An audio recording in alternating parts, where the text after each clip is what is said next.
সর্দারপাড়া সংগঠন সমিতি এই বছর 2026-এ যে ফুটবল টুর্নামেন্ট আয়োজন করেছে তার একদম প্রধান কারিগর যিনি আমাদের সবার প্রিয় বাপিদা আমাদের সামনে রয়েছে। বাপিদা কেমন আছেন?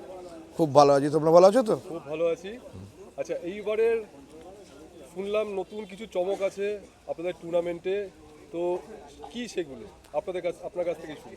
টুর্নামেন্টে চমক বলতে গেলে এবছর আমরা মেন বেস করেছিলাম যে আগে 2 বছর আগে বা গত বছরও যে দর্শকরা ভালো মতো বসতে পারছিল না, এত দর্শকের ভিড় হচ্ছিল।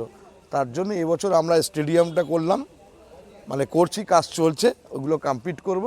মানে দর্শকরা তো মেন ফুটবলের, তাদের যে এত কষ্ট করে অনেক দূর দিয়ে সবাই আসে যাতে বসতে পারে বা ভালোভাবে খেলা দেখতে পারে, এইটা আমরা প্রধান লক্ষ্য করেছিলাম।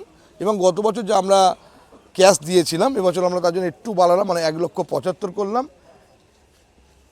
আর প্রদর্শনী ম্যাচ, যেটা আমার মেন টার্গেট ছিল যে আলবিটো ডিকোহনাকে এই মাঠে খেলানোর জন্য, তাই এবছর সন্দীপ নন্দী, আলবিটো ডিকোহনা, আমাদের অর্ণব মণ্ডল, মেহতাব হোসেন, অসীম বিশ্বাস, ষষ্ঠী দুলে এবং দীপঙ্কর রয়, এদের সাথে শ্যাম মণ্ডল এরা আছে, সুরাজ মণ্ডল এরা আছে, ভালো ভালো প্লেয়ার আছে।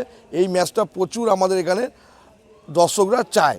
তার জন্য এই বছর আলভিটো ডিকোনা যেহেতু আমাদের এই মাঠে টাইগারিং ফুটবল খেলবে, এইটা আমার মেন উদ্দেশ্য ছিল, টার্গেট এইটা চলেছিল এই বছর টুর্নামেন্টে।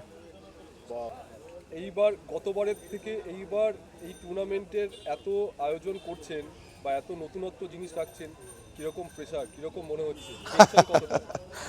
মানসিক চাপ তো থাকবেই, যে এত লক্ষ টাকার টুর্নামেন্ট।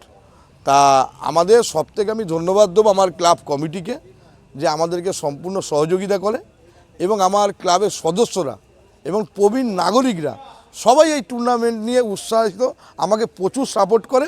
তার জন্য এই টুর্নামেন্ট আজকের এই জায়গায় পৌঁছেছে। মানে বড়রা ছোটরা আশীর্বাদ না থাকলে আমরা এই জায়গাটা পৌঁছাতে পারতাম না, বিশেষ করে আমি।